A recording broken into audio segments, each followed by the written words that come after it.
Comisiones Unidas de Hacienda y Trabajo del Senado comenzaron a revisar el aumento del salario mínimo y uno de los puntos que podría trabar la discusión es el ingreso mínimo garantizado, un beneficio que desde la oposición esperan que se mantenga. Vamos a conversar del tema con el senador del PPD, Ricardo Lagos Weber. ¿Cómo está, senador? Gracias por el contacto. Buenos días.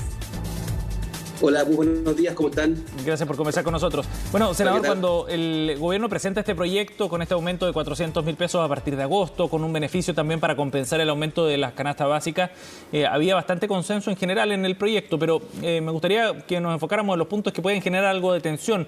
¿Dónde están esos puntos ahí en el Senado, senador? Bueno, primero, no podemos dejarlo pasar porque este es un reajuste bien significativo desde el punto de vista de lo que implica el incremento del salario mínimo en Chile.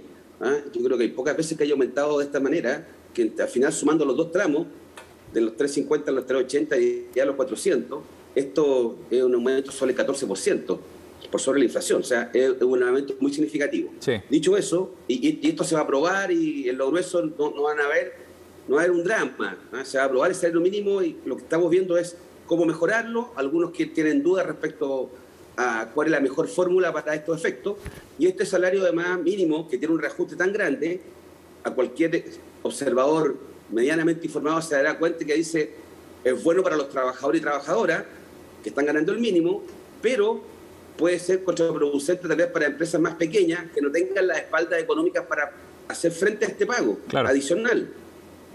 Y para eso se introduce un subsidio.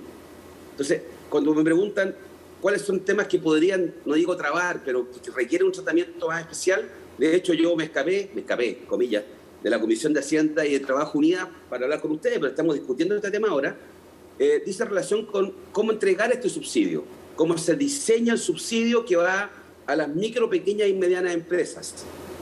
Ahí tenemos, si usted quiere, algo que definir bien, porque de lo que se trata, este subsidio es un subsidio que hace el Estado de Chile a las micro, pequeñas y medianas empresas para que puedan hacer frente a esta alza del salario mínimo. Y la pregunta es cómo se diseña eso. Y el diseño tiene un elemento, bueno, tiene varios elementos importantes, pero uno de ellos es que toma como base para ver el aporte del subsidio cuántos trabajadores tenían las empresas contratados con salario mínimo antes de la entrada en vigencia de esta ley. Dicho en castellano, cuántos trabajadores y trabajadoras ganaban el mínimo antes que entre a regir la ley, ¿ya? Y a partir de ahí se hace un cálculo base y se ajusta ese subsidio que va a la empresa, no al trabajador o trabajadora. Eso es muy importante. El trabajador, él va a recibir lo que tiene que recibir por ley, no hay discusión. El tema es que un aporte a la empresa, ¿ya? Y esa, si usted quiere, hay un tema ahí que hay un subsidio decreciente en el tiempo en función de las ventas de la empresa, entre otras. Entonces ahí hay un elemento que genera un ruido a algunos senadores y senadoras, pero yo espero que lo podamos resolver. Yo soy optimista en esta. Bueno, en general los salarios mínimos se aprueban. Sí. ¿Y eso cuáles son los puntos como en común que pueden agilizar? Porque usted decía que de aquí al viernes ya podría estar la discusión acordada, pero ¿eso por qué puntos pasa? Porque dice que es más simple de lo que se piensa las diferencias que hay, senador. Porque, yo noto en mi interpretación de conversar con los senadores de oposición y senadoras de oposición, ellos alcanzan a cualquiera aprecia que acá hay un esfuerzo genuino y muy significativo de aumento del salario real, ¿ya? Dos, hay un elemento muy importante que hay un subsidio a la micro, pequeña y mediana empresa para hacer frente al alza. Y lo tercero, que no lo dije, pero lo complemento ahora, y además se establece un mejoramiento en las asignaciones familiares y el subsidio único familiar respecto de un componente de alza en el nivel de precios de la canasta básica de alimentos. Hay una canasta básica de alimentos, y si esa canasta básica de alimentos va a tener una alza de precio mes a mes, eso se va a ir incrementando en función de cuánto suban los precios de esa canasta básica, y va a ir en beneficio respecto a aquellos chilenos y chilenas que son beneficiarios del SUF y de la asignación familiar. O sea, tiene tres componentes que escapan de un salario mínimo tradicional, que básicamente se fija la remuneración y punto. Acá hay un subsidio a las pequeñas y medianas empresas y micro, y al mismo tiempo hay un elemento de incrementar las asignaciones familiares y el subsidio único familiar en función de cuánto aumente el precio de la canasta básica. Todo esto es bien novedoso, ¿ya? Esto no es eterno, esto es el caso último que yo acabo de mencionar, dura hasta diciembre, y ahí anticipo al tiro, que no es primicia, pero que va a haber una cierta presión para pedir al gobierno que lo extienda más allá de diciembre, porque a todas luces la inflación no va a estar controlada de aquí a diciembre. Senador, en la oposición, lo conversábamos esta mañana con el senador García Ruminot, hay dudas también respecto al ingreso mínimo garantizado, que es otro instrumento que lo que permite es aumentar el líquido que le llega a los trabajadores que reciben el salario mínimo. Y lo que han planteado fundamentalmente es que hay que reajustarlo también, ¿no? ¿Usted cómo ve esta discusión? ¿Es partidario de hacer un reajuste también de ese instrumento, del ingreso mínimo garantizado? Si quisiera hacer esa discusión, yo la haría por separado de esto, ¿ya? Entre otras cosas porque el ingreso mínimo garantizado le llegan un poco más del 50% de lo que le llega el salario mínimo al resto de los chilenos, ¿ya? Porque la forma que está diseñado el ingreso mínimo garantizado no es automático, ¿ya? Hay que pedir ese beneficio, y hay un número muy importante, en particular de trabajadores de pequeñas y microempresas que no están recibiendo esos subsidios, ¿ya? Para dar una idea de magnitud, el salario mínimo en Chile lo reciben alrededor de 850.000 personas, trabajadores y trabajadoras, y en el caso del mínimo garantizado están alrededor de 500.000 personas, y un poquito menos creo. Entonces, eso es un tema. Y lo segundo muy importante, y esto creo que sí le hace sentido a un trabajador o trabajadora, es que el mínimo garantizado es un suple, pero que no es imponible. En consecuencia, no le mejora sus prestaciones sociales al trabajador que lo recibe. Sí. Y si algo se comienza a extender en el tiempo, tanto en cobertura y en tiempo, vamos a ir generando una situación bien compleja, que es como lo que ocurría antiguamente en el sector público, en los años 90, fines de los 80, que se daba un suplemento a los funcionarios públicos, pero ninguno iba a su fondo de pensiones, etcétera, y generaba que hubo que hacerse cargo después de una deuda muy grande. Sí. Ahora, entonces, senador, creo que el niño... El senador García Ruminot reconocía ese punto, pero por otra parte planteaba otro tema que tiene que ver con lo que va a ver el trabajador efectivamente en su bolsillo después de este reajuste. Y decía, con el ingreso mínimo garantizado hoy día ya recibe un subsidio directo desde el Estado, ¿no? Para el líquido, el que le llega al bolsillo finalmente. Pero como va disminuyendo en la medida que aumenta el salario que recibe ese trabajador, bueno, al aumentar el salario mínimo no va a haber mucho cambio, en definitiva. Y en el fondo lo que planteaba era, mire, se promete algo y el trabajador que está recibiendo hoy día el ingreso mínimo garantizado no va a ver lo que se promete. ¿Cómo se maneja ese tema?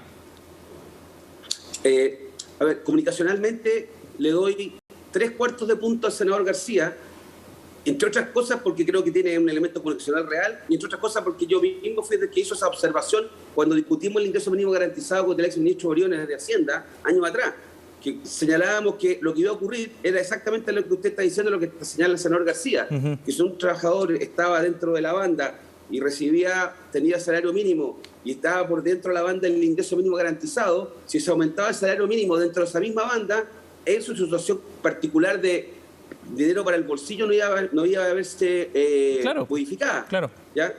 Eso es una realidad. O sea, yo lo entiendo. Por eso que digo que podemos ver en el caso del mínimo garantizado, tal vez discutirlo por separado ese tema, pero no creo que sea posible meterlo en esta discusión hoy día. Pero es lo que requieren también desde la oposición, pues discutirlo junto, o no sé si condicionando, pero metiendo todo en un mismo saco. Bueno, como digo, todavía no entramos en este tema. Ayer hubo, si usted quiere, los primeros, ¿cómo puedo decirlo en términos elegantes?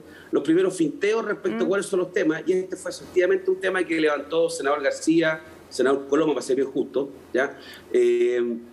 Y yo, a lo que veo hasta ahora, no veo mucha disposición del ministro de Hacienda de entrar a ese tema. Es que eso le iba a preguntar. No se comparte que sea la mejor manera. Claro, ¿ya? porque el ingreso mínimo garantizado. El argumento también del ministro Marcel es que precisamente se plantea este sueldo mínimo y de manera gradual, proyectándose a lo más probable que se tenga también que reajustar en enero por la inflación acumulada.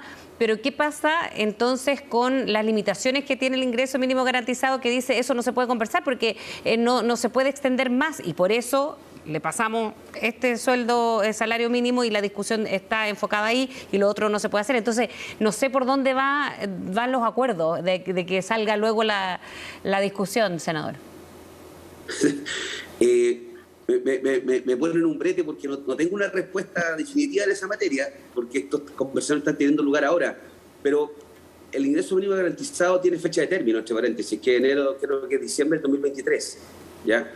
Entonces, como política pública para adelante, eso va a ser bien difícil. Y nosotros lo que planteamos con este proyecto es también, y el mínimo garantizado tiene otro elemento que es complejo, que en el fondo nos distingue por el tamaño de la empresa. Y hay empresas que tienen más espaldas financieras tal vez para pagar mejores remuneraciones. Pero si usted tiene el incentivo de que yo contrato a todos por el mínimo porque el Estado me pone la diferencia, ¿ya? Quiere decir que estoy haciendo un esfuerzo en términos monetarios equivalente de empresas que tienen grandes espaldas financieras, que se transan en la bolsa, sociedades anónimas gigantescas, y pequeñas y medianas empresas que son tratadas de manera igualitaria. Yo entiendo el razonamiento contrario, el trabajador no tiene por qué hacerse cargo de que está trabajando en una empresa grande y en una empresa pequeña. Por eso es que creemos que el salario mínimo es la fórmula más adecuada con el mecanismo que se está señalando ahora, que se aumenta el salario mínimo y respecto de en vez de igualar hacia abajo, ¿ya? Lo que decimos es aumento el salario mínimo, pero el Estado se hace cargo temporalmente, me trae un ajuste y una gradualidad de las micro, pequeñas y medianas empresas de hacerle la diferencia sobre la inflación. Y eso creo que es el mejor camino que el ingreso mínimo garantizado. Dicho eso, no tengo la respuesta de decirle cómo se va a resolver acá ahora. Yo espero que lo podamos resolver. Yo soy un tipo optimista, pese a todas las vicisitudes que vivimos en nuestro país, pero creo que vamos a encontrar una fórmula adecuada y espero que esto esté despachado el martes de la semana próxima al Senado, además. Así es mi grado de optimismo. Si no el lunes, además, ojo.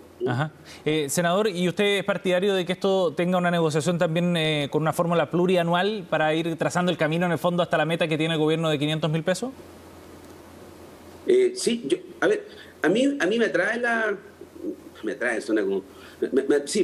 la capacidad de tener un entendimiento que nos permita despejar de la agenda de políticas públicas, del debate, este tipo de temas en la medida que esté bien resuelto, por supuesto, y que tenga tal vez mecanismos o cláusulas de escape que en el caso de que ocurriera algo muy imprevisto se pudiera revisar.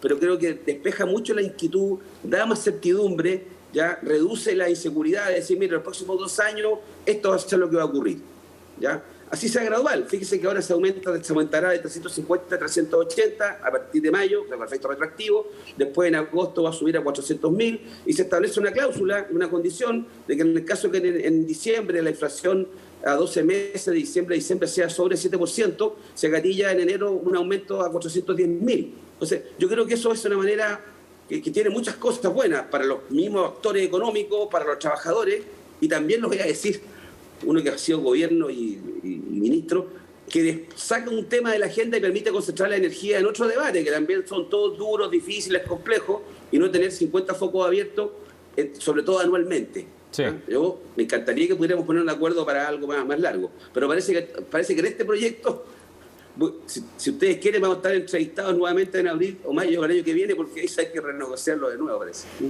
Ya, pues reagendamos el tiro entonces, senador. Muchas gracias por hablar con nosotros esta mañana, que esté bien. Chao, senador. Bueno, eso es la medida que existe el Senado todavía. Sí. Bueno.